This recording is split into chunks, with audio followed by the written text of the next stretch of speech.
The presenting sponsor of Pod Save America is Blue Apron. Blue Apron. Now offering meals every week that take 30 minutes or less to cook, designed with your busy schedules in mind and made with the same flavor and farm-fresh ingredients you know and love. Get $30 off your first meal with free shipping by going to blueapron.com/crooked. Blue Apron is a better way to... John McCain does whatever his friends do. Would he jump off the Brooklyn fucking bridge? cook.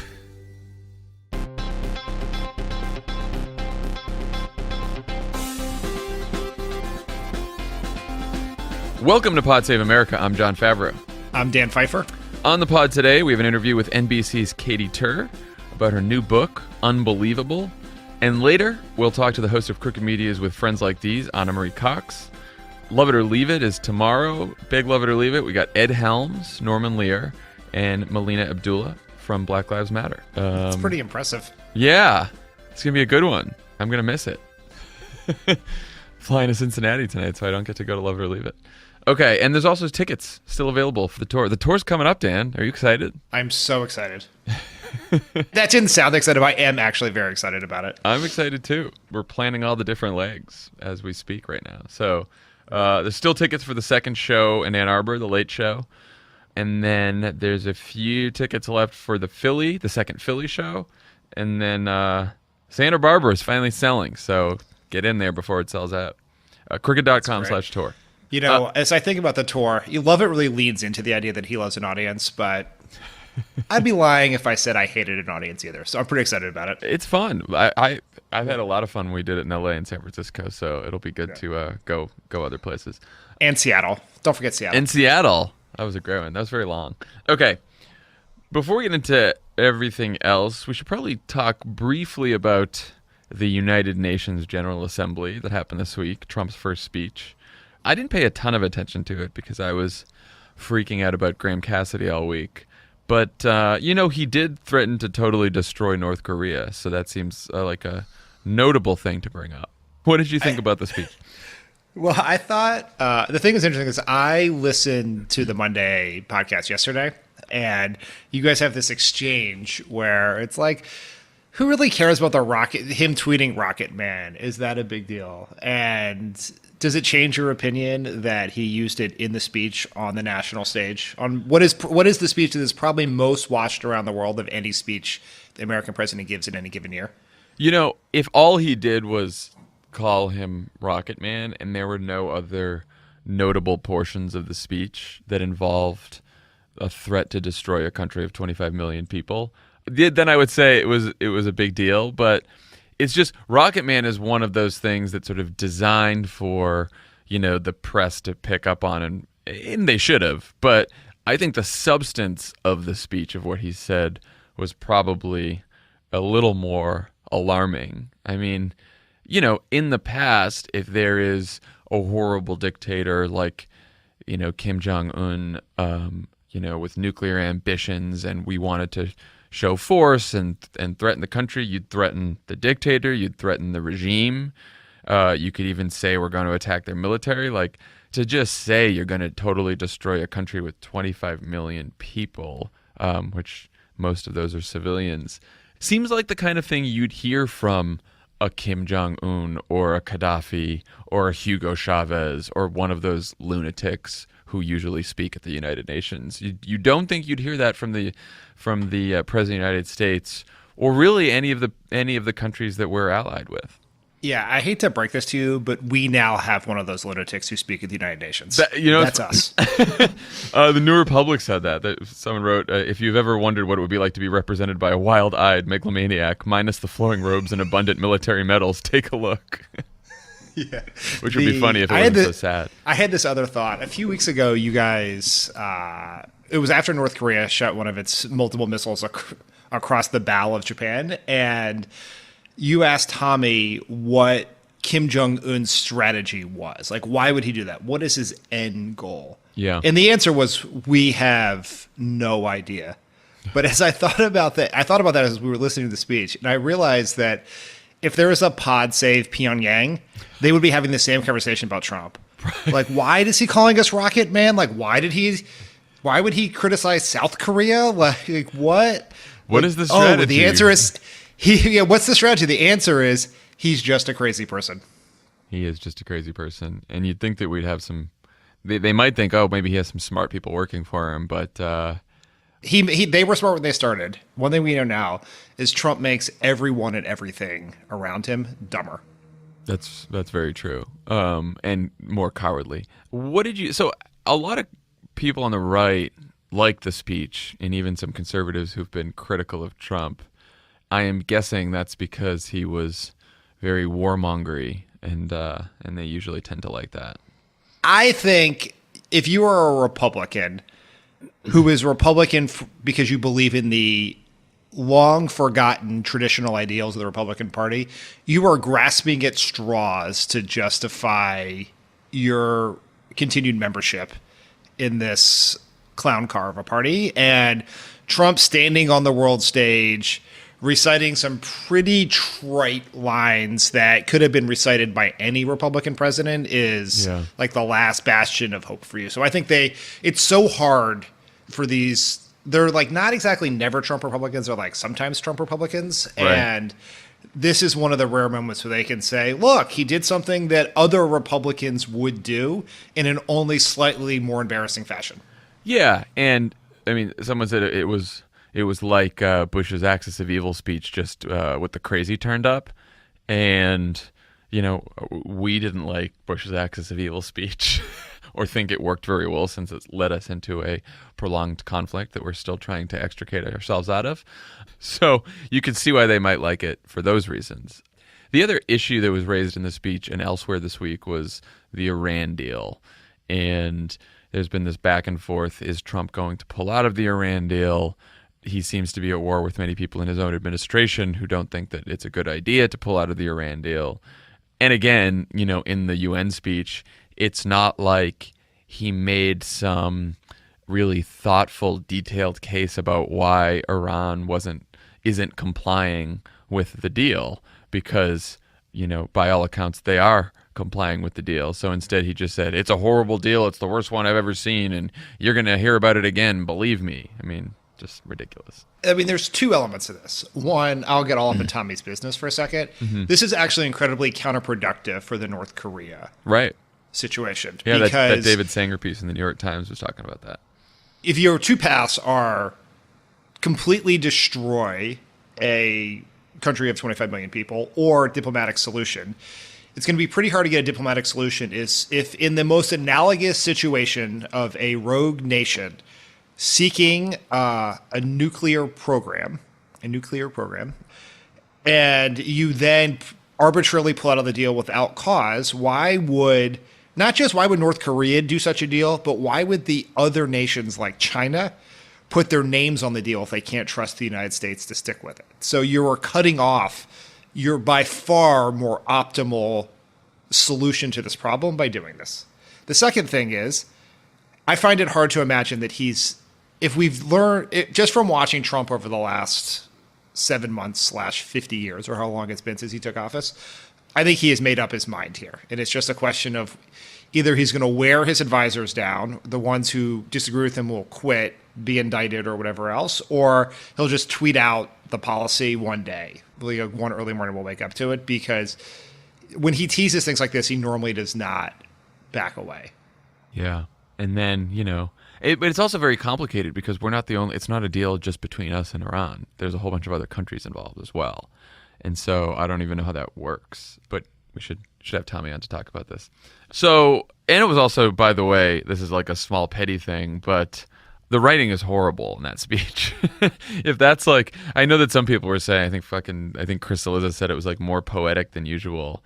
And I'm like, come on, guys. It's more Stephen Miller garbage, and it was just like some of the lines were just absurd. Like when Trump tries to be rhetorical on a prompter, in some ways it's more embarrassing than when he's just going off at a rally, because he's like doing a bad impression of what he thinks a like tough Republican president would sound like.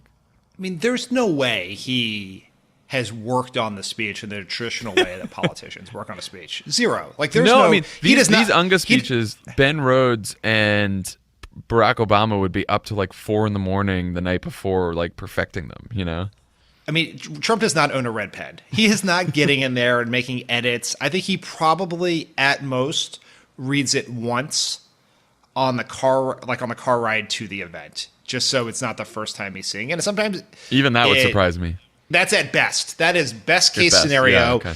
That is Trump's top preparation plan would be to skim it once in a car with Fox and Friends on or something. I don't know, but because sometimes it's very clear he is. This would happen every once in a while with Obama on a pretty, not on anything like UNGA, but like a rudimentary, like we're doing 4 stops a day post State of the Union, and he may not, for whatever reason, his prep time got squished and he didn't get a chance to look at it thoroughly. And we would see it in his face when he is seeing something for the first time on the prompter. And Trump's like that every day. It's not ideal. No. So let's talk about Graham Cassidy, or as Rand Paul is now calling it, Grahamnesty for Obamacare. GCHJ? GCHJ, that's right. So where are we at? The schedule is the Senate is is out of session right now, so a lot of senators are home. They return on Monday. Monday is the big day here. They could vote as early as Wednesday. If they have the votes, it's still unclear if McConnell will call the vote, even if they don't have it or not. There's some confusion around that. And, of course, they have to do something by Friday at midnight if they want this to pass. That's the schedule. Vote count. Right now, here's where we stand. We need 3 no votes to kill the bill. 3 no Republican votes to kill the bill. Right now, Susan Collins and Rand Paul are most likely no votes. Dan, what's your thought on the Rand Paul of it all here? Because I have believed and still believe that he is a no vote because every 5 minutes he tweets about how much he hates this bill. Others have told me he's going to flip at the end. I don't know. I mean, he I said seems this yesterday, but like it doesn't really matter. We need all the no votes we can get. So we should just if we want to assume he's going to flip, then we can assume that and then go get more no votes. You know. Yeah. I mean, do I trust Rand Paul as a man of principle? No. Am I encouraged by the fact that he has renamed the bill Grahamnesty, which is much better than GCHJ or BICRA or ACHA or all the other clever naming that have happened for these bills? So yeah, that's encouraging. But until there's a vote or not a vote or the clock expires, we should go find 2 other votes beyond Susan Collins, and who I do think is a person of principle. She is. That sound you hear is me knocking on wood. And go from there. So don't count on Rand Paul, but don't panic about Rand Paul yet. Yeah, and I would just tell people, go back and look at everything Rand Paul said around skinny repeal, which he voted for.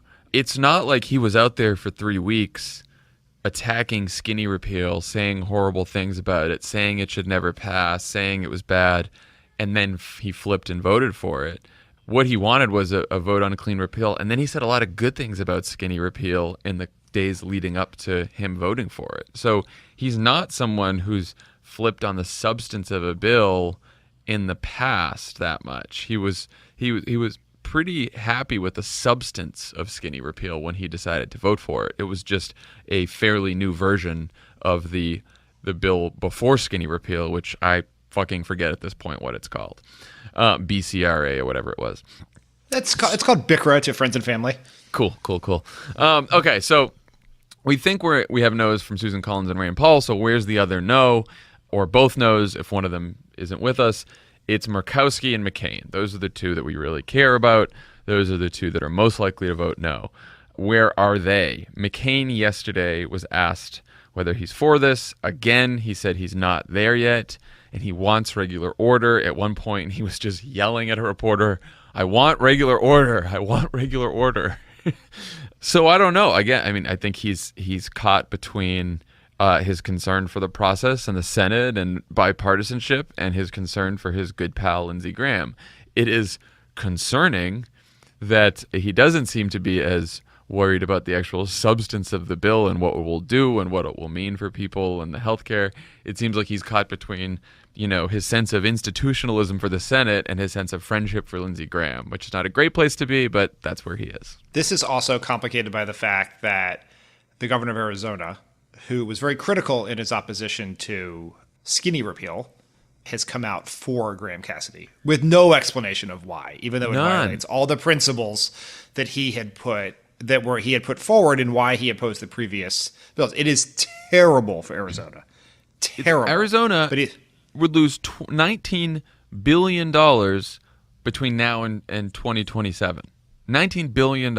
It is one of the big losers. I would love to know the pitch that got Ducey to jump on this bill, Governor Ducey. I can't understand it. So there was a post story by Paul Kane this morning that basically tries to answer the question of why are Republicans so enthusiastically going for a policy that they know is bad or don't understand, and one they think is likely not to succeed. Like, why are they doing that? And the short version of that is they all got yelled at by donors, activists over the August break, which cheered on by Trump, basically. Trump is telling everyone, the Senate via his Twitter account, is telling everyone that Senate Republicans are terrible failures and wimps and cowards, and then their voters are repeating that back to them. And so they're very afraid to be seen as doing nothing. So even though they know this is terrible policy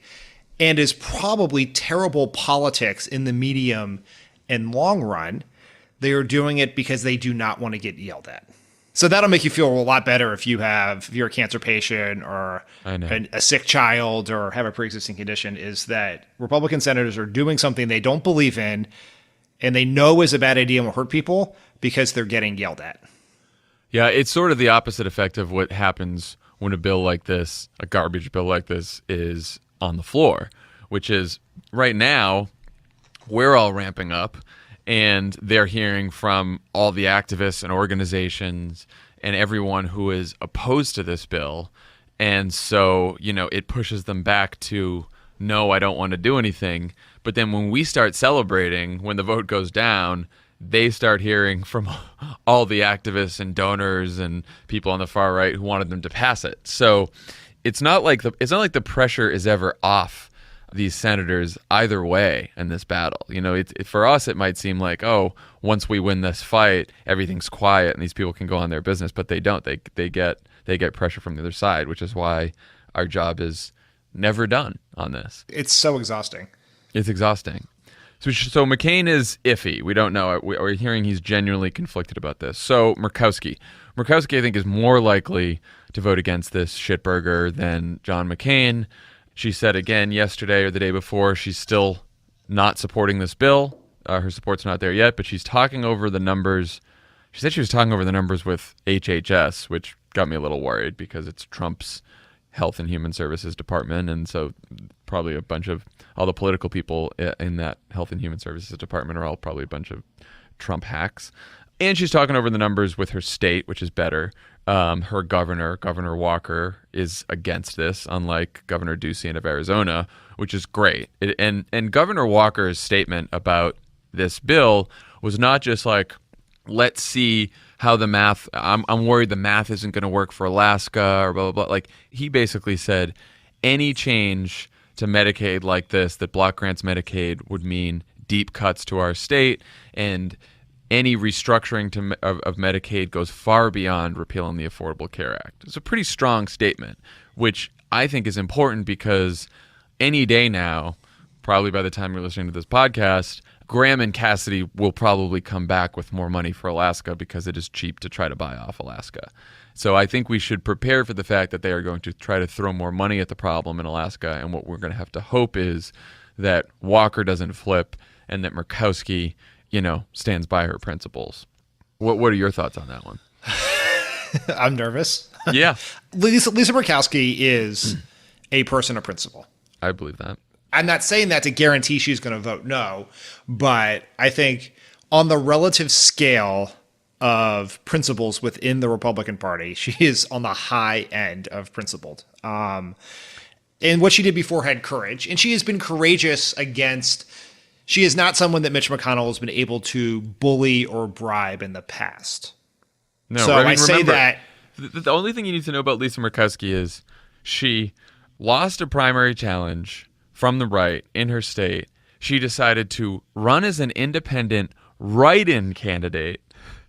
People had to write in the name and spell correctly Murkowski, and she still won as an independent candidate. So she owes nothing to anyone. She does not owe the Republican Party. She does not owe Donald Trump or Mitch McConnell. She is her own person. And when she voted against this bill last time, she landed in Anchorage, went back home, and was cheered and applauded at the airport, and people hugged her and said, thank you for doing this. So, like, you know, again, like you just said, it's not a guarantee that she votes against this thing, but, you know, she has proven herself in the past to withstand political pressure from the right. It's going to be interesting to see whether McConnell actually calls a vote on this. Like, they're playing a game of chicken here. Yeah. So you have the clock coming, another dramatic loss, like at 11:58, or, you know, in the most dramatic way possible, would be much worse for Republicans than just going home without doing it. But most people, but no one wants to say they're a no because they don't want to be. There's two reasons for that. One is no one wants to be the person who killed Obamacare repeal if they don't have to be. There's safety in numbers on that, right? So it's like, if Lisa Murkowski comes out tomorrow and they're like, Lisa Murkowski kills Obamacare repeal, that's an unpleasant place to be. And you don't want to be the person or the people who kill it until the last minute, because now there will be a 7-day massive pressure campaign from Trump, McConnell, Breitbart Nation, whatever other collection of trolls, you know, care about this, to put pressure on you. And so the longer you can stay in the undecided category, the safer you are from at least pressure from your own side. The safer you are, this is the game of chicken here, the safer you are until McConnell decides he's going to call the vote, whether he has the votes or not, to put everyone on record. Because this is the danger that, because I think Murkowski would probably rather, and McCain and Collins as well, just have this thing die before it comes to a vote. Because, you know, if, like you said, if there's this big drama and there's a Senate floor vote and everyone's watching, then there's even more blame on them than if, you know, an hour from now, the three of them put out a joint statement together, didn't even go on cameras themselves, and just said, we're not for this bill, we don't think it's good. Then the thing just dies, there's no vote, and everyone goes home. And they move on to tax reform next week and pretend it never happened. To me, like if I was Murkowski and McCain and Collins and I was against this, I might do that. I might try to put out some statement between now and Monday and just get this thing over with, because I think you'd rather do that than have a dramatic vote on the floor, unless you felt good about your no vote and you wanted to get a bunch of attention for it. But I suspect they don't this time. Yeah, no, I think McCain also is, he's probably genuinely undecided, and he is quite unpredictable a human being. But I also think he wants to give, I'm sure Graham has asked him to keep his mouth shut. Even if you're a no, don't say anything and give me time to work this. And maybe Graham thinks he can flip Collins or can buy Rand Paul off in some way, shape, or form, but just give me time, because if you say no, then it's over, and at least give me a shot, and which can potentially explain why the very odd answers McCain's been giving, because McCain says all the words but no. Right. And you could see him saying to Graham, like, you're my buddy. That doesn't mean that I'm going to vote for your piece of shit bill, but I will give you this. I'll be quiet while you work Lisa Murkowski and try to get her to flip. It's all very... I just can't believe we're... Let's talk about how we're in this fucking situation. So maybe one of the most bizarre parts of this is that we are not going to have a score from the nonpartisan Congressional Budget Office that would tell us we're going to have a score that tells us how much this thing costs. We're not going to have a score that tells us how many people would lose their health insurance or what it would do to premiums, which is beyond fucking comprehension, because the CBO is not going to have time to do this, they say, by the September 30th deadline. But of course, they need the September 30th deadline so they can ram this thing through with 50 votes.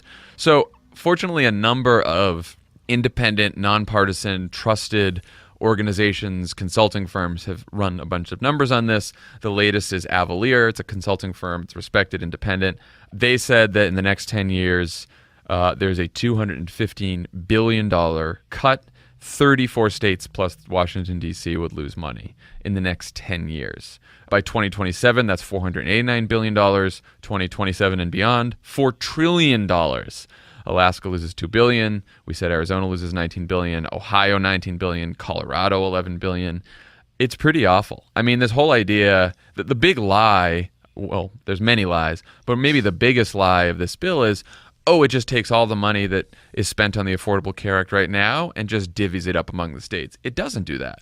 First, it takes $215 billion off the top, and then it divides up what's left over among the states unequally. Not good. This is the shittiest of all the shitburgers. Which is I know. Just the fitting way for this day.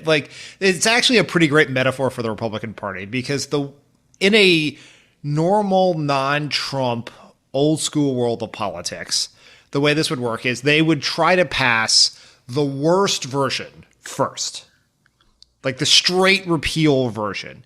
Right. They would fail at that. So they'd say, well, we're going to come 2 steps closer to the middle. Then they would try that one and that would fail. Then they come 2 steps closer. Instead, every time they fail, the answer is not to become more moderate. It's to become more extreme. And this is the most extreme and the most nonsensical of all the bills. This is just policy nonsense. It makes no sense.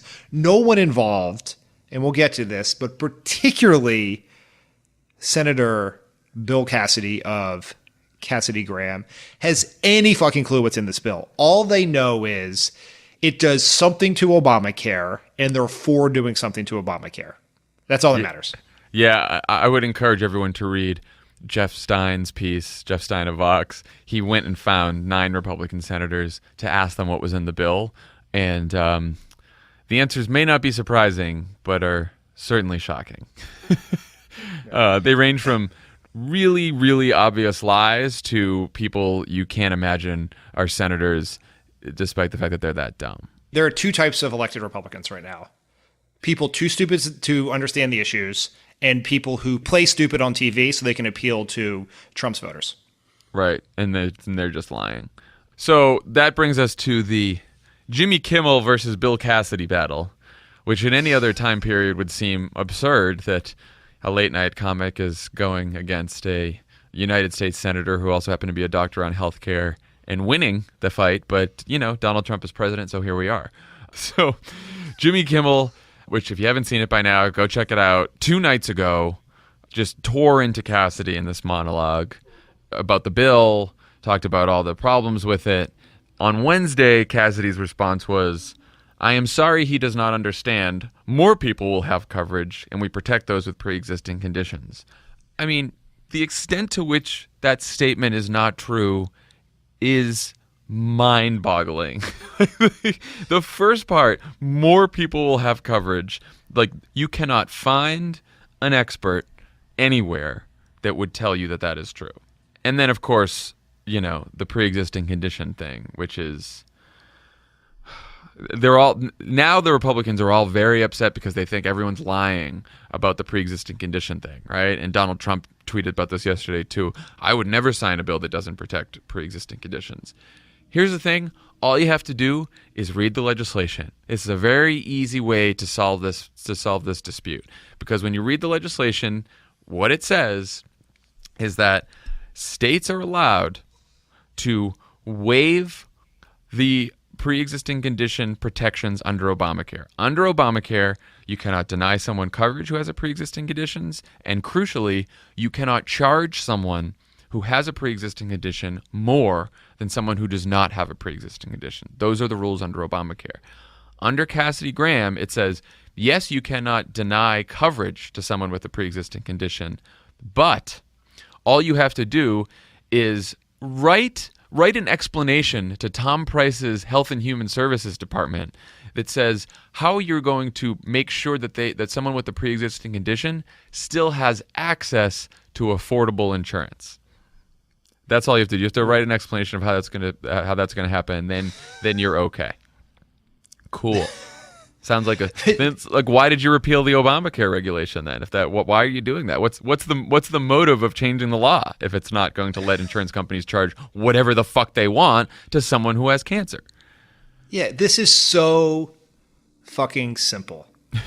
If you didn't want to get rid of the protection of pre-existing conditions, you would not have explicitly, in your own handwriting, Dr. Bill Cassidy, put a loophole in the bill that allowed insurance companies to do exactly that. You would leave the law. You would leave it as written. Yes, it's so easy. Like, these people are bad criminals. Like, if you were trying to be tricky, there are ways you could write it that would maybe create some wiggle room that allow people to do it. Then we begin a debate.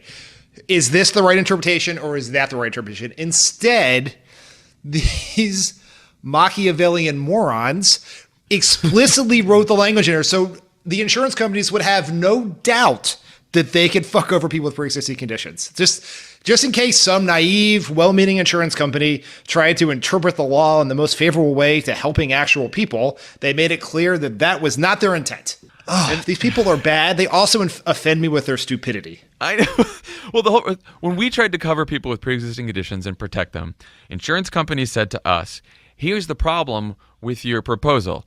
You know, if we protect people with pre-existing conditions, what's going to happen is no one's going to sign up for health insurance until they get sick.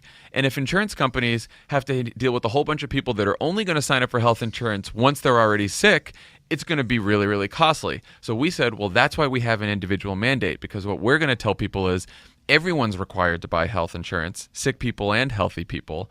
And that way, when people get sick, it makes like the insurance companies can take care of that. And the insurance company said, that's a deal we can take care of. Let's do that.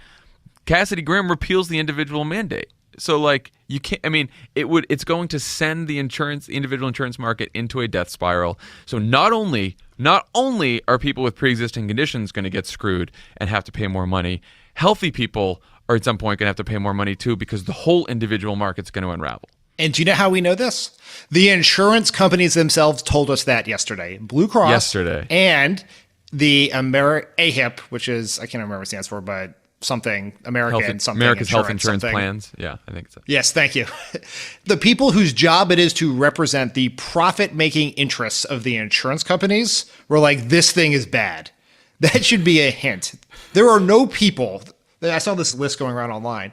The only people who are for Graham Cassidy are Graham and Cassidy and their fellow Republicans. There's no organization. They haven't even been able to invent a fake organization to be for this. No. And Kimmel last night said, so as Kimmel goes back at Cassidy last night, takes another run at him in the monologue, which is just, last night it might have even been better than the first one. And so he responds to Cassidy saying, oh, maybe he doesn't understand. And Kimmel goes, maybe I don't understand the part of your bill which federal funding disappears completely after 2026. Or maybe it was the part where the plans are no longer required to pay for maternity care or pediatric visits. Or the part where the American Medical Association, the College of Physicians, the Academy of Pediatrics, the Hospital Association, the Cancer Society, the Diabetes Association, and he just goes on and on and on and lists all these organizations. He's like, that they're all against it. And then, the conservatives are so angry today because they're writing all their fucking think pieces about how like a late night comic isn't a moral authority on this. A late night comic shouldn't be. Not one of them has challenged the facts in either of Jimmy Kimmel's monologues because his facts are correct. And Politico had a headline, Kimmel, not Cassidy, is right on health, analysts say, which to me really sums up 2017. I have a lot of thoughts on this. First is the combination of Bill Cassidy and Ben Carson has made me retroactively question everything any doctor has ever told me.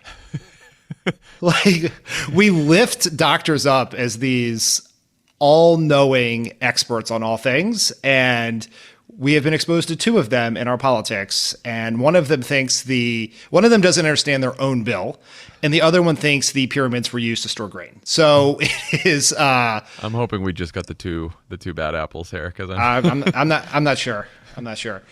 Second, how did Bill Cassidy ever get elected? The man has the charisma of a surgical sponge. I mean, he is terrible on television.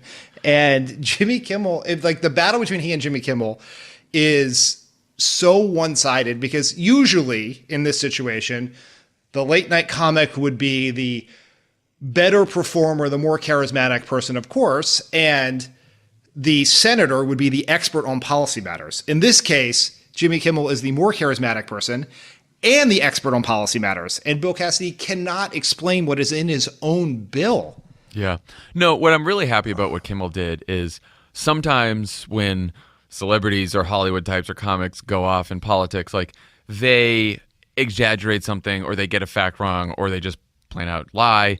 And Jimmy Kimmel was so careful in putting this thing together, and he fact checked everything and he made sure that everything was right, that because his facts are unassailable, you know, he wins the battle that way. It doesn't even matter about his charisma or his moral authority or anything else. He just had the facts right, and he made sure he got them right, and he made sure he wasn't exaggerating anything. So it was a really smart thing for Kimmel to do if he was going to go out there and do this.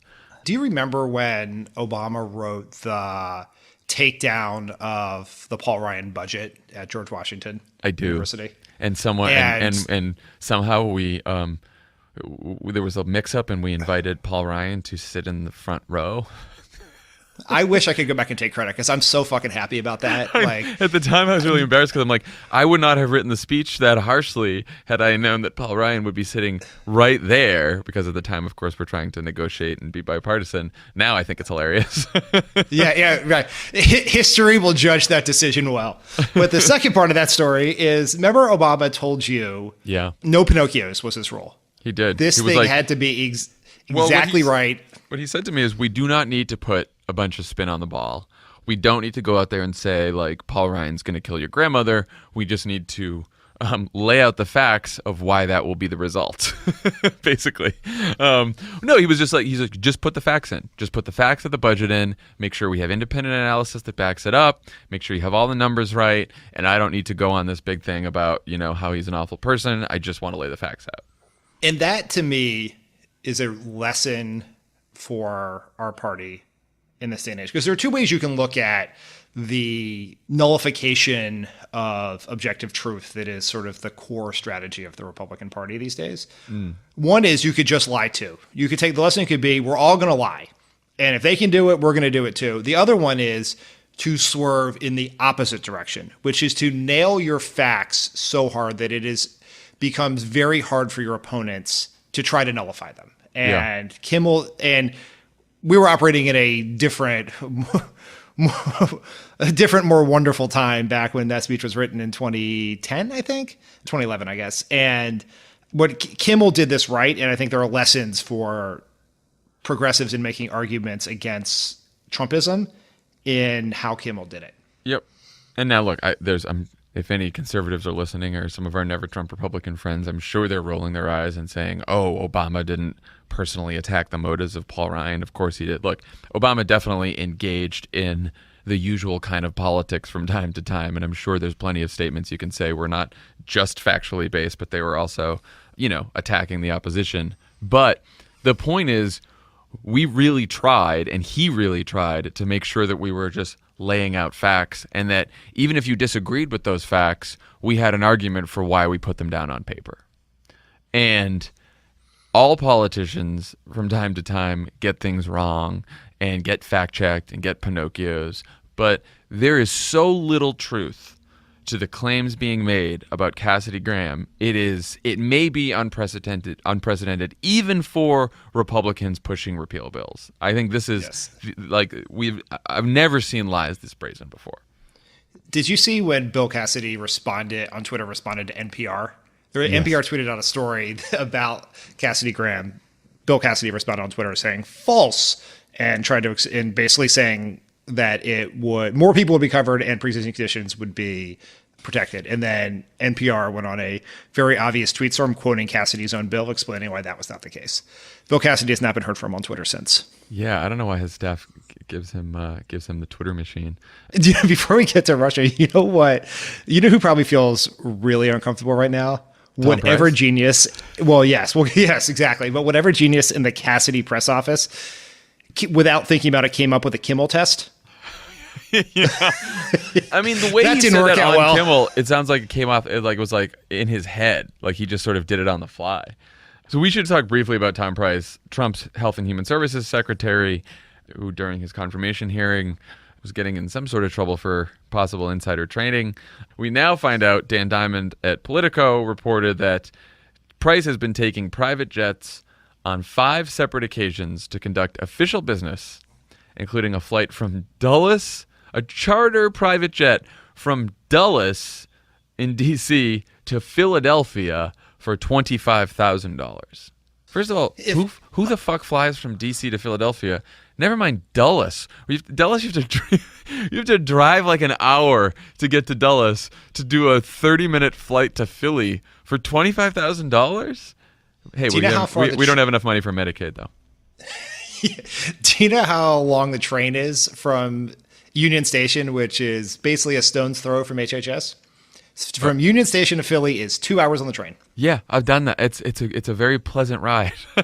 Yeah.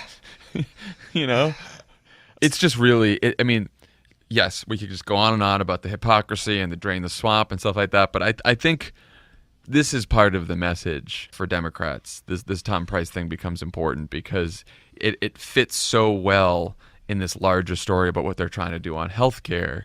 Is that Donald Trump and his administration screw you so that Donald Trump and his pals like Tom Price can get all kinds of perks and get rich, and they're in it for themselves and they're not fucking in it for you, because as they are trying to take away your health insurance coverage because they're saying that we don't have enough money for the government to help people afford health insurance, they're saying the government does have enough money to fly that fucking asshole to Philadelphia on a $25,000 jet that's paid for by your tax dollars. Give me a fucking break. It's just so stupid. They are just so dumb. They do the wrong things, and they don't, I mean, their ethos is don't give a fuck. They just do not give a fuck about anyone or anything but themselves, whether it's Tom Price, Steve Mnuchin, Donald Trump himself. They want to do what is best for them at the expense of everyone else. So if you want to help, and you should want to help to stop this fucking bill, please go to trumpcare10.org/crooked. So that's for calls. Again, call your congressman, call your senator, 202-224-3121. MoveOn.org is also holding and organizing nationwide protests on Saturday, Monday, and Tuesday. They're going to be in D.C. on Monday and Tuesday. They're going to be all over the country Saturday. You can go to MoveOn.org to find out where a protest might be near you. I believe there's one that's going to be in Alaska Tuesday, which is great. But again, if you want to figure out how to call, even if you're in a blue state, you can call someone in a red state or in a state with one of these wavering senators and encourage them to call. You go to trumpcare10.org/crooked. You can find all the information you need right there. That's an important point about if you live in a blue state, and I'm sure you get this question all the time in LA as I do in San Francisco. What do we do if we live here? Senator Harris and Feinstein are fine. And you know people in Maine, Ohio, West Virginia, wherever else, call your friends and family and ask them to call their senators. Look at your friends on Facebook, see where all your high school and college friends you haven't talked to in 20 years have moved, and reach out to them and try to encourage them to call. Yeah, so everyone make sure you make that call, and let's stop this thing. Okay, let's talk about Russia. We haven't talked about Russia in a while. Where to begin with a lot of stories are just like the Times and the Post are dropping all these stories, and CNN, and they're sort of going under the radar here, but it's starting to add up to a lot. So let's see if we can unpack it here. I don't know where to begin. I guess the CNN story that the FBI was wiretapping Manafort before he was Trump's campaign manager. Starting in 2014, the FBI begins investigating Manafort over his consulting work in Ukraine. As part of that investigation, they obtained a FISA warrant to wiretap Manafort, per CNN. They discontinued the wiretap at some point in 2016, and then they renewed it after he left the Trump campaign, apparently. Why did they wiretap him? Well, we're finding out more and more of the possibly criminal things that Paul Manafort did and just sketchy things that he did. So the Washington Post story that broke yesterday, 2 weeks before Trump got the nomination, Manafort offered to provide private briefings on the race to a Russian oligarch close to Putin. And he also wrote an email hoping that his newfound fame as Trump's campaign manager would help get some of the have some of his old clients in Eastern Europe repay the debt they owed him. How can we use my new position to make us whole again, is basically what his email said. Well, first, it's worth noting that in getting a FISA warrant, because in the whole wiretapping thing, if you were to tune into I know that festering abscess on American journalism that is Fox News, you would see that instead of seeing this, there's two ways to look at the story. One would be a federal judge was presented evidence of probable cause that a crime was committed that caused that judge to not once but twice give a warrant to surveil Paul Manafort. The other way to think about that, and the one you would find on Fox, is that it would be to say that Trump's tap the wires, in whatever quotes he used, tweet is now right. And Trump has been proven correct, and liberals in the media were all wrong. That's not good. That is not accurate, Dan. No, it is not. It is not accurate. Particularly since the reports show that Paul Manafort was not being wiretapped while he was on the campaign. It's so that's a big hole in that theory. Yeah, but Fox will Fox. That will happen. Right.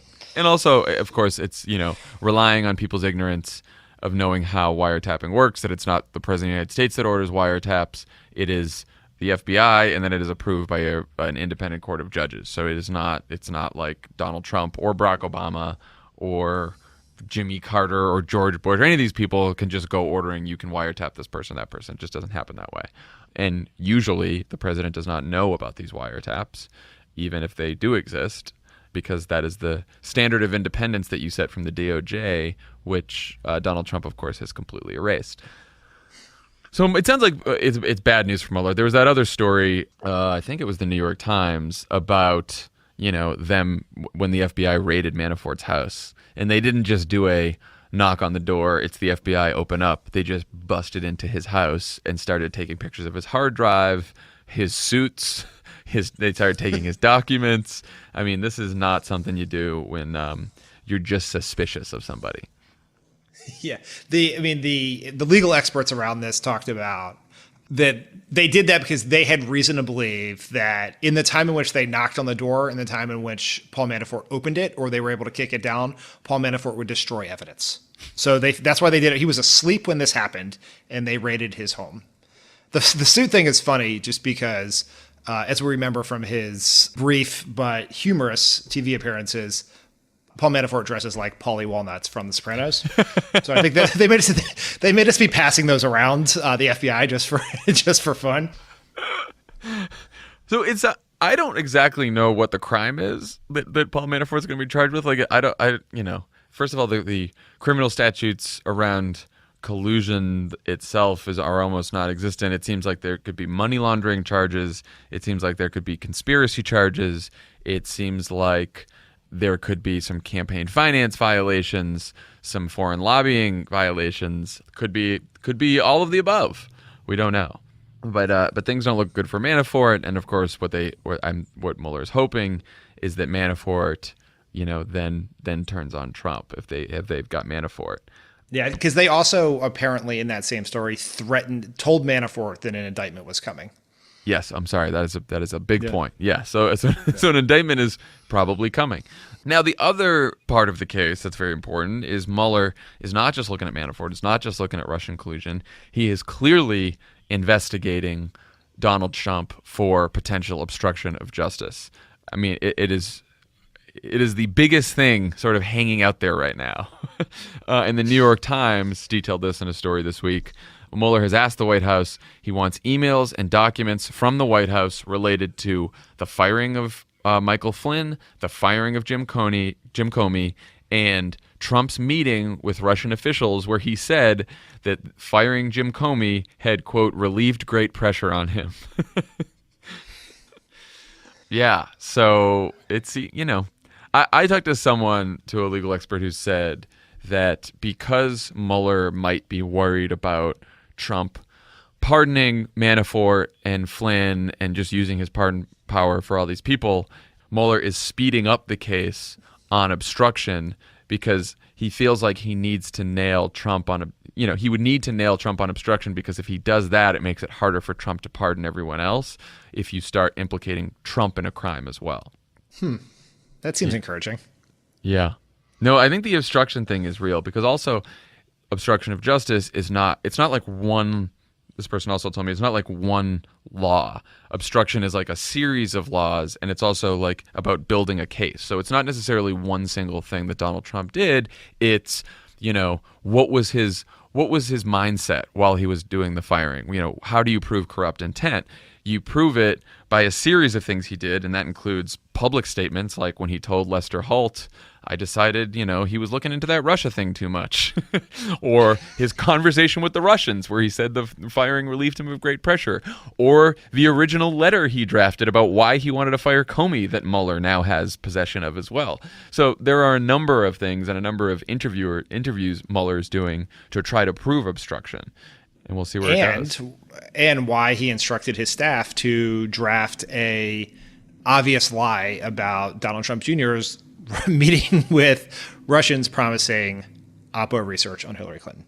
Yeah, that's a big one too. Yeah. One person who now might be caught up in all of this is Emmy star Sean Spicer. We found this morning, and Axios reported this morning, that Spicer's old colleague said that he took copious notes in a ton of meetings about everything that's going on. There was a report a couple weeks ago that Spicer may be one of the people, former White House officials, that Mueller wants to interview. Best part of the Spicer story is Mike Allen emails Spicer about this today or yesterday.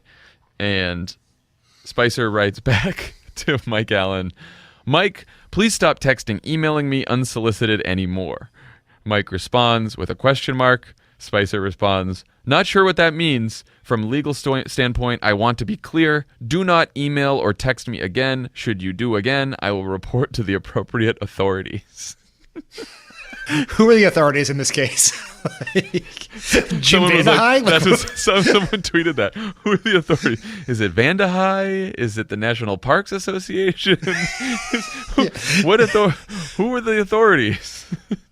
It is worth noting that there are many aggressive confrontational reporters, and it is a well-worn reporting tactic, especially for investigative reporters. There are reporters who it scares you when they show up on your call list. Mike Allen is not one of those reporters. Right. He is one of the more genial human beings walking around Washington, D.C. So if you know Mike Allen, you know how even more disproportionately absurd Sean Spicer's responses. So just as a general communications professional, why would you write that? Like, that's an insane thing to write to a reporter. I don't know who will then turn around and print it. I don't know what's going on. It's very, Sean Spicer is not, he's having a tough go of it. Emmys appearances and tuxedo clad selfies from Sunday night aside, it's not great for Sean Spicer. No.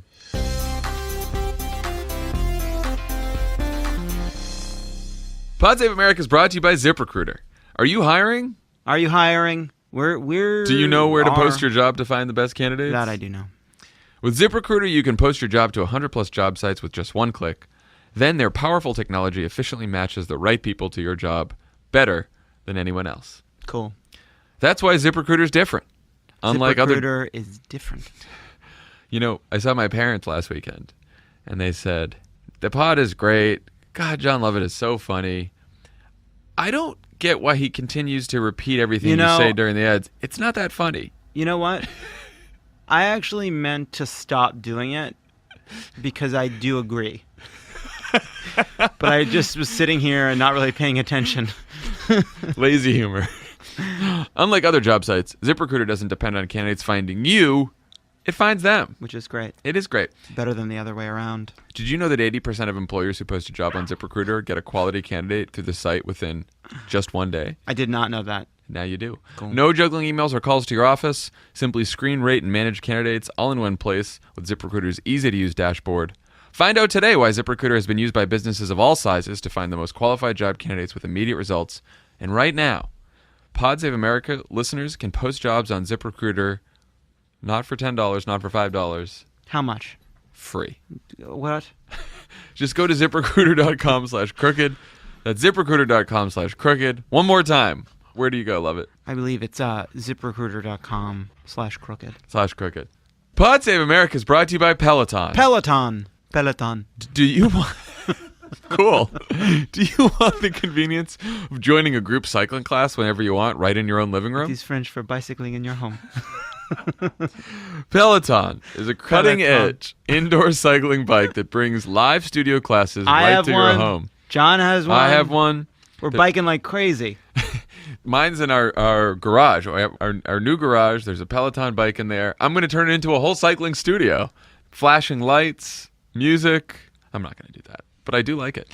No worrying about fitting classes into your busy schedule or making it to a studio with a crazy commute. That is true. Especially have you heard about the traffic in Los Angeles, John? John, Los Angeles is famous for its traffic. Though the longer you're here, the more you kind of know your workarounds. And sometimes you just say, I'm sorry, I'm not going there. That's part of it. I never leave West Hollywood. But the Peloton thing is cool because it's just in your house. And you can just take a 20-minute class, a 30-minute class, a 40-minute class, an hour-long class, go bananas. And they have the weights. You do the whole thing. You cycle, you do weights.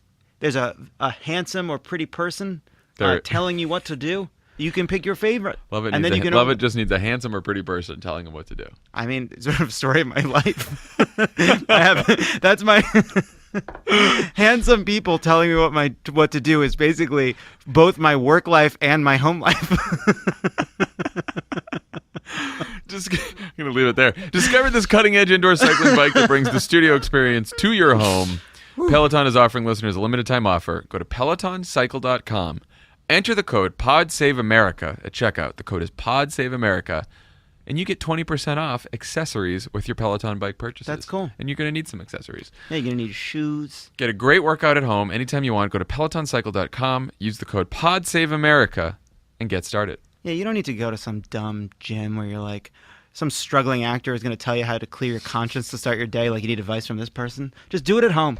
Clear your conscience in the privacy of your own living room. You're at a fancy gym, and this person's like, "You're going to beat every obstacle." Like, you know, it's 10:30 on a Wednesday. What am I worried about? You're an obstacle. I'm not working. I'm at this cycling class. You're not. I don't have many obstacles. You're part of the problem. You actually need more obstacles. Bike at home with Peloton.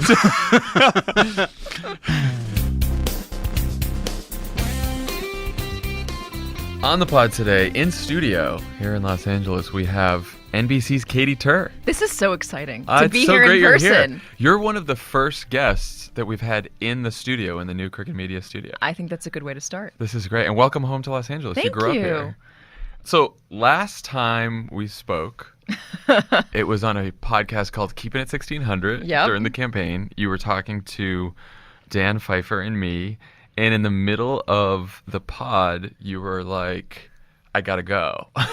I was really distracted. You're really I don't know distracted. if you noticed this. I was kind of rambly. I didn't really make any sense. My mind was clearly somewhere else. And you just said, you're like, I can't, when we weren't recording, you're like, I can't really tell you guys right now, but there's a big breaking story. And if I seem distracted, it's because of that. And then you like suddenly had to go. Yeah. And we finished the pod. And it was the day of the Access Hollywood tape. It was the day of the Access Hollywood tape. So what had happened there? Had the Post broken the story? And so the Post had... Because you guys had it first. No, the Post had it. The Post called us and said, we have this story, this Access Hollywood tape. We need a comment from NBC. Where I come into it is I got a call from an executive saying, get down to my office right now. And I think, oh my God, what did I do? And she says, "You're not fired. You're not in trouble. You're not fired. Just come down to the office." And I did. And she's on the phone in a very serious-looking conversation. And she points to her computer and says, "Listen." So I press play, and I see an Access Hollywood bus, and I hear voices, but I can barely hear them. So I'm smashing my ear up to the computer, and then I hear Donald Trump's voice. I mean, I know this voice, like I know my own voice at that point. In your head, sadly. Oh my God, yeah, it still is. And not sadly, that was your word, not mine. And it was what we all ended up hearing. I tried to F her, but she was married. I moved on her like a bitch. You can grab him by the pee. It was. It's hard. It's so weird now. He's president, and we reference that moment, like, oh yeah, then that was some crazy thing that happened. Like, Yeah. It's just beyond bizarre that the president of the United States said that, and he's the president of the United States. It's beyond bizarre that I tried to have a conversation with you while this was Well, happening. this was going on. I was writing an email to Hope Hicks and Jason Miller because I had to get a response from the campaign. How do you get a response on that? Like, how do you phrase it? We have this tape. Yeah. Donald Trump says, I moved on her like a bee. I did try to F her, but she was married. And I can grab women by the pee because I'm a star. I mean, that's a weird email to get when you're communications director for a presidential campaign. Let me follow up on that. I'll get back to you on that. Did you think at that moment that this was it for him? I did. You did. Of course I did. Yeah. Everybody did. I mean, I he did. said a lot of things, but that was bragging about sexual assault. That was a big thing. And everybody saw it as such. The campaign went totally dark. Kellyanne Conway, who you know loves the television, Yes, she does. was not on TV. She canceled her appearances. The Trump Tower was silent. The senior staff was missing. People were not at Trump Tower. And Republicans en masse were defecting. 50 Republican lawmakers, former and current Republican lawmakers, either said they weren't going to vote for him or called on him to drop out of the race. People said they couldn't look their kids in the eye and vote for him. One of the people who called on him to drop out or told him to drop out, Reince Priebus, who became his chief of staff. Normal. So you have written this outstanding book called Unbelievable about your crazy times covering this campaign. You write early on in the book that you called Trump winning. What made you think he would win? Everything that I saw in front of my face. Yeah. I mean, you guys saw this. President Obama saw this when he was running these massive devoted crowds early on. Right. But for a Republican candidate, this was unheard of. He got 20,000 people to go to a rally in Mobile, Alabama, 6 months before a primary in August of 2015. That is ridiculous. Yeah. Nobody had ever seen anything like this. And it was just a few weeks after he went after John McCain, an American war hero, a vet, a POW, and trashed him. And this is a guy who has no military service, had 5 deferments for like a bone spur in his heel. Yeah. And I got a call from the RNC right after that saying, he'll never make it. Americans will never tolerate this. It's disgusting because, a lot of these guys either served in the military themselves or, grew up in military families or military communities or political communities or political families. And this is just, it's taboo. You don't do it. I promise you they won't stand for that. 2 weeks later, he's got 20,000 people cheering for him. You talked to a lot of these voters, right? Or you talked to some of these voters. A lot of them. What made them so angry? Because it seems like it's a little bit more than I'm annoyed with the direction of the country if you're going to a Trump rally and, wearing, you write about the Hillary sucks but not like Monica t-shirts, or the little old ladies who are screaming at you that you're a liar as a reporter, or some of the racist things that are being said. What was your sense of what was making these people so You angry? can't point to any one thing and say this is what it was. It was a convergence of a lot of things. And I would be lying to you if I said I knew exactly why he got elected or exactly why people thought he was the right person. I don't think anybody does. There's a lot of think pieces out there about it, and there will be a lot of think pieces to come. But it was a perfect storm of a lot of things. People did feel frustrated.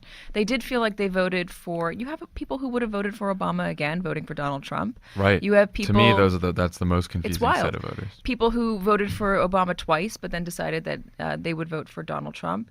They saw they wanted hope and change, and certainly some people got hope and change, but others didn't. Others got the status quo. And there was a distaste for Hillary Clinton among a lot of Americans. There was a feeling that she was part of the system and that she was really out for herself more than anything else. I mean, this whole idea that she was just very corrupt and only looking out for her own special interests, her back pocket, rather than the interests of the American public. Obviously, she had a long career in political service, and that helped her and that haunted her. Donald Trump didn't have that. And you could argue that Donald Trump was much more interested in his own bottom line and his own personal brand than Hillary Clinton was. Yeah. But Donald Trump was also somebody that people didn't feel had wronged them in any way or lied to them in any way. And there was a feeling about that with Hillary Clinton. For wrongly or rightly, that was just the sense. Do you get a sense that he activated the anger in a lot of these folks, or that maybe right-wing media had? I mean, you talk about this too, that like some of these folks outside the rally are these like, Americans who just go about their business and they don't scream at each other in the streets or say bad things, and then they go into this rally and there's this atmosphere where suddenly this is permissible. It's a mob mentality, to a degree, and it's also they felt like they were part of an act, part of a show. Donald Trump came to town. You're going to go see a movie that night? You're going to go see a concert that night? Right. You're going to go see the stand-up comedian that happens to be in town that night? Or whatever might be going on a Friday night. Donald Trump was the hot ticket. And you walk into the room and you knew that he was going to play his greatest hits. He's going to talk about the wall, and you say, build the wall. Who's going to pay for it? Mexico's going to pay for it. Hillary Clinton, lock her up. There were these call and response moments where you knew when to say what you needed to say. And he would go after the media, and then everyone turned and pointed at the media and booed. It was part of the act, part of the show, and you could just take off your mask or take down all of your guards and just scream, get it out, let your frustration out. It's okay here. Donald Trump says whatever he wants, gets away with it, doesn't apologize, doesn't back down. I'm going to take this moment to do it myself. What was it like being one of the reporters who he singled out, and also that these crowds would yell at? I mean, you had security. That is extremely unusual for reporters to be running around. You didn't have political reporters with armed guards? Our embeds did not have armed guards during the 2008 campaign, nor did John McCain's, nor did anyone in 2012. What was that like? It was weird. Yeah. It was scary, but you don't think about it. I mean, moments were scary. Some moments were scarier than others. You try to put it out of your head. You watch your back. Yeah. But mostly it was just weird. It was weird going from town to town. Wherever Donald Trump went at a certain point, the riot police would also go. Why do you think his critique or his attacks on the press resonated with a lot of these people? Well, right-wing media, right, in general. Well, it seems played a big part in that, just seeding that idea that the media is out to get you, seeding this idea that they're all a bunch of liberals. I mean, Donald Trump called Lester Holt a Democrat. He's a registered Republican. Yeah, I know. I mean, but it doesn't matter. He could be a registered Republican, but people will think, nope. He works in the media. He's got to be a Democrat. So that right-wing media for years has been adding to this. Democrats also went after the media too and said that we were complicit in spreading damaging headlines about whomever. And also we tend to live in Washington, New York, Los Angeles, not in the middle of the country. We tend to not do stories about hardships people are facing in their day-to-day lives in favor of other more attention-grabbing headlines. Not all the time, but there is this perception, and there's evidence to bolster that. And there's an argument to be made that we lost touch with the average American. So it was easy to demonize us. Yeah. What do you think reporters should do about this? Because it seems like you're sort of caught in this catch-22 where when the president, now he continues to attack reporters as president of the United States, and so does his White House. If you call this out as a reporter, you make the story about the press versus Trump. Mm-hmm. And some people say, well, if reporters do that, then they're making it about themselves, and that just riles up his supporters even more. But if you don't say anything about it, you could be headed for a scary situation where there's threats, or at least that he's, forget about the physical threats or people at the rallies, just clamping down on free speech, freedom of the press, from the White House. It's a difficult question, and I don't have a perfect answer for you. No one does. Yeah. You have to. I bristle at making it too much about ourselves. Coming from a person who just wrote a book about it. No, but I do. And day to day, when he has tweets going after the media, I think I personally like to avoid it when I can. I like to avoid that argument about what this means for the state of the media, just because I think if we do talk about ourselves too much, people stop caring, they're not listening, doesn't matter to them. I think the way that we have to just build back trust, and we have to continue to do our job in an honest way and fairly, but also not backing down, not trying to color something more favorably just because we're being intimidated to do it. And then build relationships back. Get back into the middle of the country, do more stories, get to know people. The book, it's about me, but it's also a good insight into the day-to-day life of a reporter, and I think people don't really understand what we do. And if you get to know a reporter, I think you have a tendency to trust them more. And finally, we should teach journalism in schools. Yeah. I think you're right about, I was a campaign staffer, I was in the White House, and had plenty of fights with reporters. Of course. But when you get to know reporters and because a lot of people complain, DC's this clubby place and the reporters and the staffers and they all have drinks. But it's just about, if you get to know someone and you're this reporter, that doesn't mean I'm not going to stop fighting with them or I'm not going to complain when there's a story I don't like. But it doesn't go to that level. You know, there was somebody that is no longer in the White House that I had a conversation with before Donald Trump assumed office. And we had talked off the record, and I said something to the effect of, from here on out, it's not personal.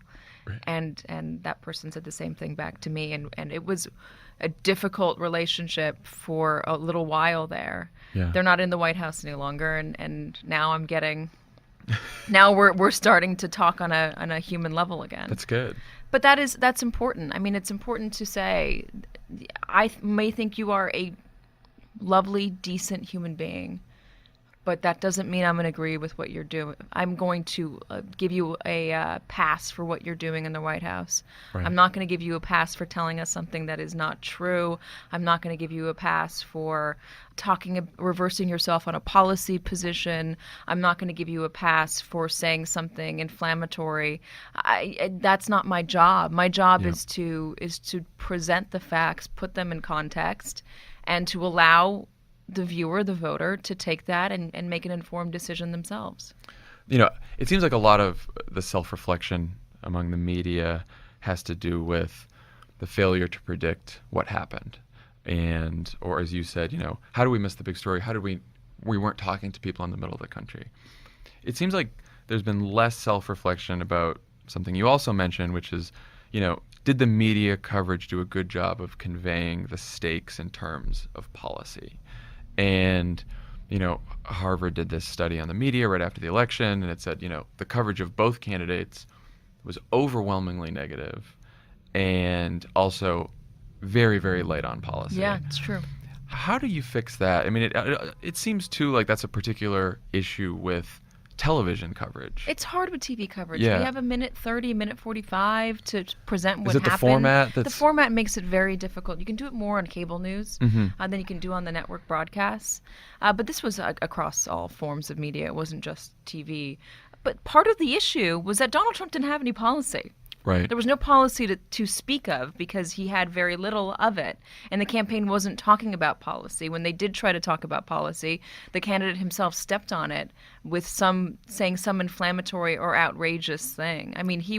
He'd have these, foreign policy speeches or terrorism speeches that he himself would just completely undercut by, calling Elizabeth Warren Pocahontas, right, or saying that Hillary Clinton was schlonged by Obama, or saying that Ted Cruz's father may have had something to do with the assassination of JFK. I bet you forgot about that one.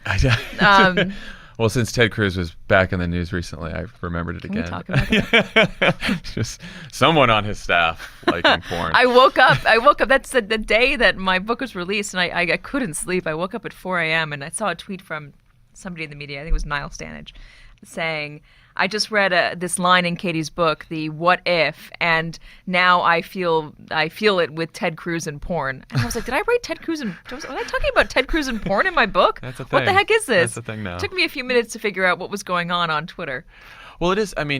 It's tricky because I actually think that the media did a very good job of covering Trump.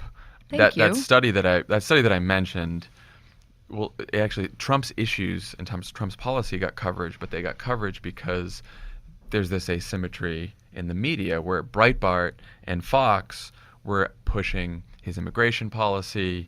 They were talking about the wall. They were talking about the Muslim ban. So people knew where he stood on these issues because the right-wing media was pushing this for him. I think where it was tough was on Hillary's coverage, right? Like all of her coverage was about emails. Yeah. And when we spoke to her on Monday, and, you know, the criticism she gets is, well, you didn't have an economic message. And she'll say, well, I did this whole bus tour. I talked about the economy every day. I talked about jobs every day. And then, well, it didn't break through. And I wonder how candidates of either party in the future and future campaigns can actually break through television coverage with policy ideas. It's really in difficult. the midst of this circus. I mean, we were just talking about Ted Cruz and porn. Yeah, no, I you know what? I think that's a really difficult question. It's part of our culture now. We are so attuned to the entertainment of something. Twitter is very much like that. These 140 character hot takes. People will see the headline to a story, but and you'll retweet it. But will you go back and read that entire story? Right. It's very easy to take something out of context.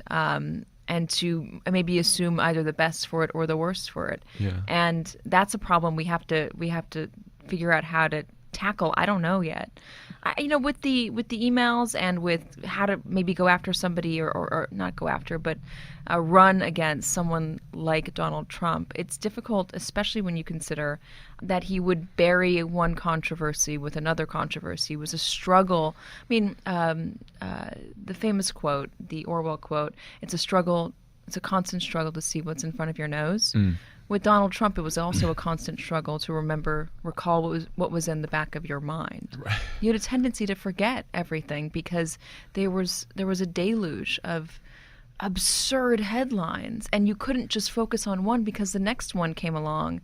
And how long do you spend on him calling Russia to hack into Hillary Clinton's emails? Okay, we've done a few days on that, but then the next thing breaks, and you feel like you can't not talk about him going after Khizr Khan. He's going after a Gold Star family, a father who lost his son, and saying the mother didn't speak because that's their culture. Their women aren't allowed to speak. So you have to do that. You have to cover that. But then there was this Russia thing, right. And then, oh my God, he's going after Judge Curiel. He's going after a federal judge and saying that he's biased because he's Mexican. We have to cover that. Yeah. So it was hard. I think in addition to all these other challenges, the American public faces a challenge of attention span and memory. I mean, if the election had been held a week after the Access Hollywood tape, I don't think he would have won. I think once you get to then, by the time Comey sends his letter and then recants it, now we're like 3 weeks out from Access Hollywood, and it feels like it might have been last year. Maybe. And there are people out there who think that maybe it was bad for Comey. Comey should have just laid low and not even brought it up again. Not even said that they closed the investigation again in the couple days before the election because it reinserted the email storyline into the voters' minds 2 days before the election. I have a beef with NBC about this because I can remember seeing the last package the night before the election, once he said there was nothing there, and the headline was like Hillary Clinton and her emails, and the truth was it was exonerating her, but it was still in the headlines, which is just, it's a challenge that she faced. Hillary Clinton was, and this is my poor analogy, but I like it regardless. Hillary Clinton has a stain on her shirt. Emails are the stain on her shirt. And she tries to get it out, and she can't get it out. And people are just focusing on the stain on her shirt. They can't get past it. Yeah. That's all they can see is the stain on her shirt because it's the only thing that's out of place on her shirt. Donald Trump got a stain on his shirt and then kept staining his shirt over and over and over again to the point where you couldn't tell where the first stain was. And you couldn't tell if it was a stained shirt, if it was just supposed to be that way. And that's what made him so hard to cover, but it's also what made him so difficult to run against, not just for the Democrats, because they can't pick just one thing, but for the Republicans as well. Right. Do you go after him because you think he's a xenophobe? Do you go after him because you think he's a racist? Do you go after them because you think he's a sexist or because he's a a sexual predator? Do you go after him because you think he doesn't know a single thing about policy? Do you go after him because he's not as rich as he says he is? He's not releasing his taxes. He's not as intelligent as he claims to be. Whatever it is, Gives I mean, you you 50 could make an targets a day. argument. You Yeah. could make an argument for any one of those things if you were running against him. But if you have all of those different storylines, who's to say that any one thing will resonate in the voter's mind? Right. So everyone now is trying to figure out what Donald Trump's strategy is in trying to make a deal with Schumer and Pelosi, and there's like, is he playing chess or all this? My view is he is driven by impulse and the need for a good headline. But you know him, you've interviewed him. What drives him? I don't what think drives he's Donald playing Trump? three-dimensional chess. Good. Chuck says he's playing a really good game of checkers, I guess. Yeah, maybe tic-tac-toe. Chuck Todd, that is. He is motivated by gut. He believes what he believes in the moment that he believes it. He wants to, quote unquote, make a deal. I don't know if he cares what's in that deal. He just wants something to sign. That's why you saw him celebrate with the House Republicans, because, hey, something got passed in the House. It'll surely get through the Senate now in terms of health care. Right. He didn't know what was in that bill. Later on, he called it mean. It doesn't make any sense. It's not on the level. But also, Donald, you have to remember, do a bit of a psychoanalysis into Donald Trump. I am not a licensed psychotherapist, I should say, but I do know a little bit about how he came up in the world. He was a guy that was born in Queens. He was told, you can never cross over the river into Manhattan and be a success. Just stay in Queens. But he did it anyways. And he built up a company and a brand for himself and a name for himself, a lot through just him talking about how wonderful he was and bragging about himself. But he never truly felt accepted by the New York society crowd. He never really felt like he was one of them. So part of it is this feeling of resentment towards everybody else, this need to be accepted. Maggie Haberman talks about that being one of the reasons why he talks to her so much, because she is the New York Times. She comes from this prominent New York family. Getting the acceptance, the blessing of the Times that you are a serious person just by virtue of them covering you. Chuck and Nancy, His new buddies. Schumer and Nancy Pelosi, you could make an argument that is an extension of it. Chuck Schumer is the senator from New York. Don't discount that. Yeah. That means a lot to somebody who grew up his entire life, lived in his entire life in New York. Yeah, and now he gets to turn on Morning Joe and see them being nice to him, which I'm sure that means a lot. I'm sure it does, but I think he's also somebody who revels in a good fight. That's true too. Do you miss being on the trail, and would you do this again? I do miss being on the trail. Is that weird? I do miss being on the trail. I'm the same way, I know. I would cover it. I definitely would cover a campaign again. I'm not sure if it would be Donald Trump, because we have a crack White House team now, and Right. they obviously get first dibs on that. They're doing a great job. But it would be interesting to see how a quote unquote normal campaign works. Yeah. I miss talking to people. I do. I really miss. You asked me when I walked in, are you getting bored doing your show? And I kind of laughed, and I'm not getting bored. I do miss being outside all the time and getting to know regular Americans, and also eating the great food we have around the country. I miss the campaign food. I miss South Carolina. Oh yeah. Good Yeah. barbecue. Katie, thank you for joining us. I'm crashing. Oh, okay, Lovett. Wait, Jon Lovett's here. Sean's mad at me. Of course. Oh, I'm mad at you, but I want to. Katie, thank you so much for joining us. I'm glad that the Access Hollywood tape didn't interrupt our interview this time. That's my favorite story. It's so funny. Weird year, guys. Weird. Yeah, Lovett stood up and said that at our team building exercise. It's just been a He was like, weird weird year, guys. It's been a weird year. And then he starts shooting shots of whiskey. You know him. The book is gin guy. unbelievable, and good luck with it. Unbelievable. I'm Everyone excited. should go read it. I just crashed this thing. I pretended to have a question. I'm just a huge Katie Tur fan. You know, it's We're all- all Katie. That's why we wanted you on. My two Johns. All right. Thank you for coming by. Thanks for having me.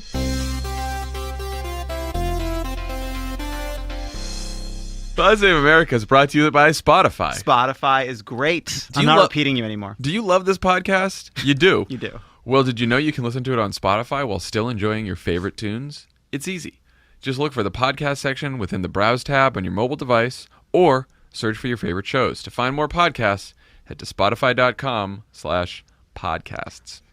Pod Save America is brought to you by Indochino. Every man looks better in a suit. Love it. Indochino's making it easy to get a perfectly tailored suit at an incredible price. You can choose from hundreds of top quality fabrics and personalize your suit just the way you want it, whether it's for work, a wedding, or another special occasion. Do you think that we'll be getting Indochino suits for Tommy's wedding as well? I don't know. Are we going to be able to start this whole bit up again? I hope so. Ugh, what are the colors he's going to pick? Just a Boston bro blue. You know what I think, John? What? I think Tommy's going to pick a wonderful, wonderful heteronormative color. Me too. Indochino has suited up hundreds of thousands of men and are now the largest made-to-measure menswear brand in the world. Here's how it works.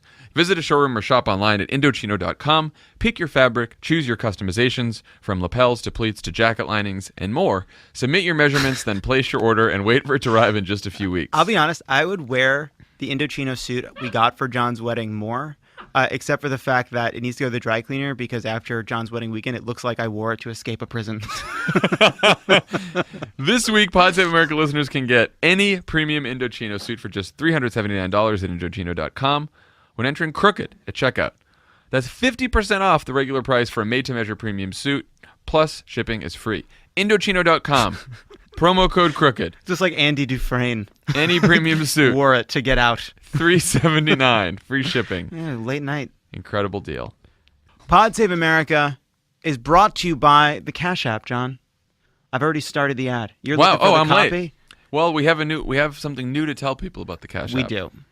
So, our friends at the Cash App, whom we love, they had heard that Tommy on Pod Save the World this week spoke about the refugee crisis affecting the Rohingya people fleeing Myanmar, and they said, why don't we highlight in the ad and donate to the International Rescue Committee, which does great work helping refugees all over the world.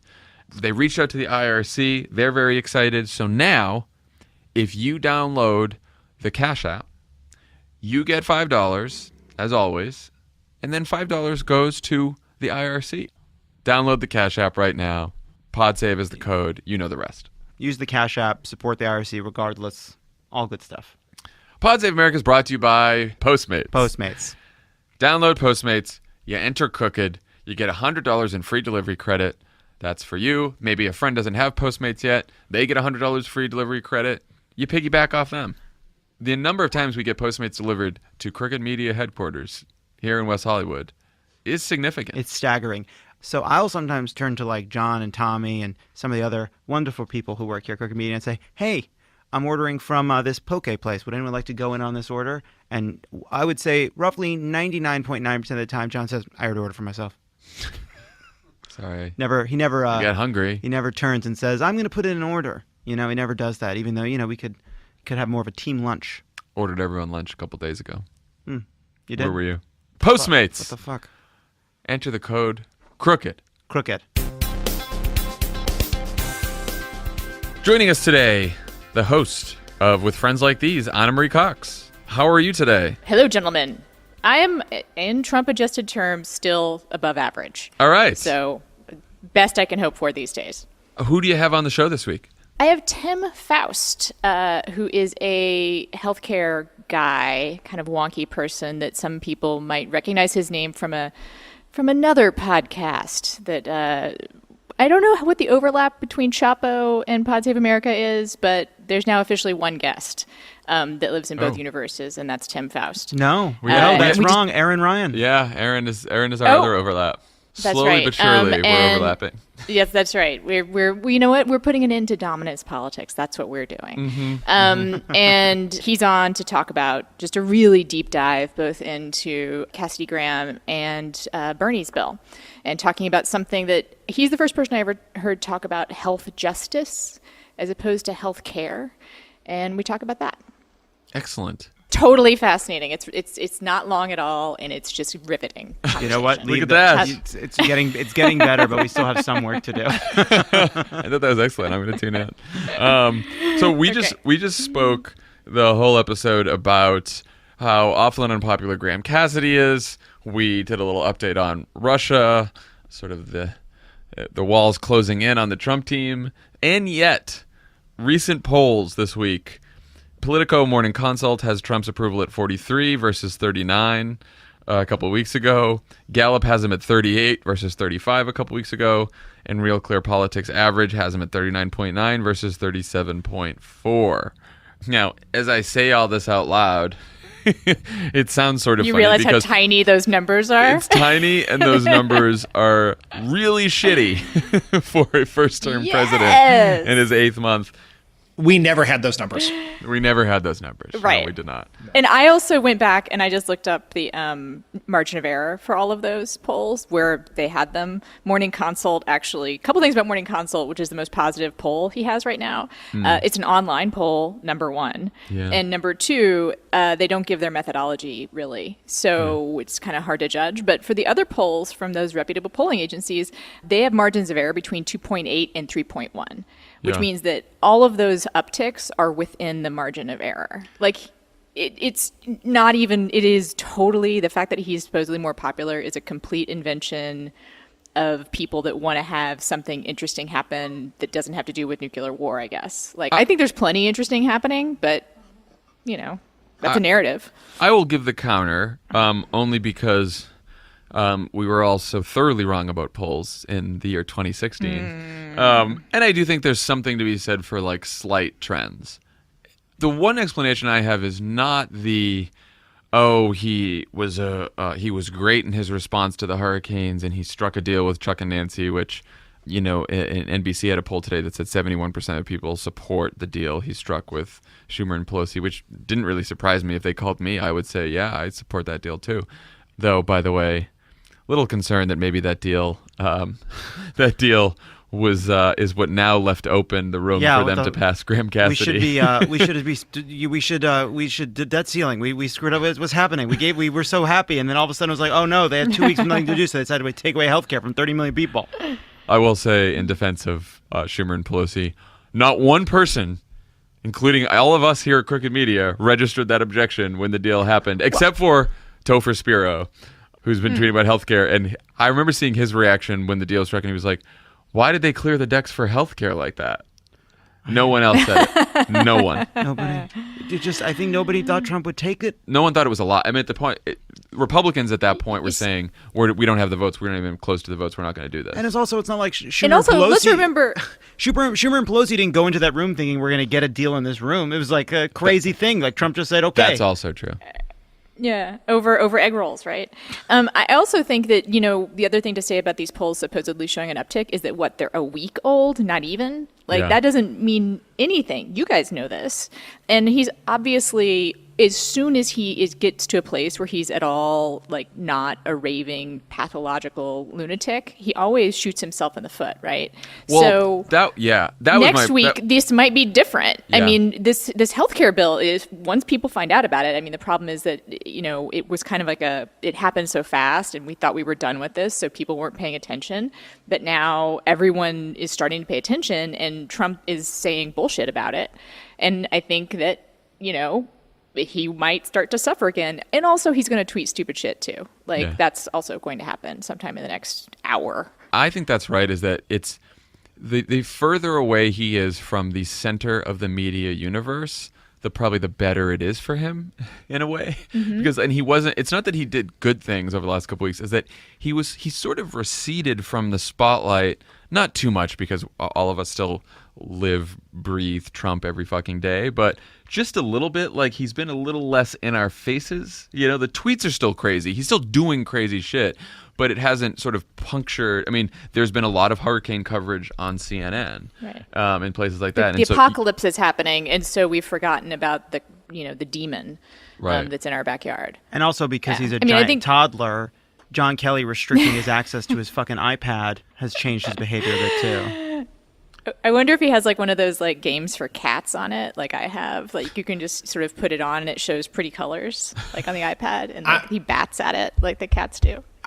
Dan, what do you think? I think his version of that just shows pictures of himself. Right. Yeah. Totally. Dan, you're a polling guy. What's your thoughts on the whole thing?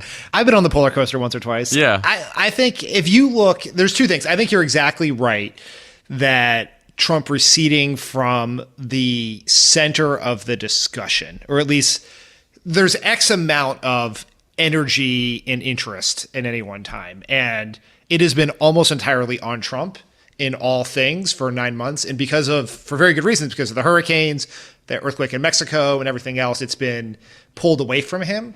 So that's one. And that was true for Obama. Obama's numbers went up when he receded a little bit into the background during the Republican primary in 2012. And then certainly during the 2016 election. Like, that was very good for him, because you're just not at the center. If people are yelling about you all the time, it makes you less appealing. And if people aren't yelling as much, then it does that. The second is Trump's numbers are actually pretty steady. And this is probably close. And this was true of Obama too. If you look at the numbers, you can sort of draw a straight, after the initial honeymoon comes to an end, it's pretty close. It's either up 3 or 4 points or down 3 or 4 points from a median. And where we are right now, give or take a point, is probably what Trump's natural polling state is. And when he sides with white supremacists and everyone screams about it for weeks, he'll drop a little bit. And when people scream less, it'll go up a little bit. But we sort of know where he is, right? And it's a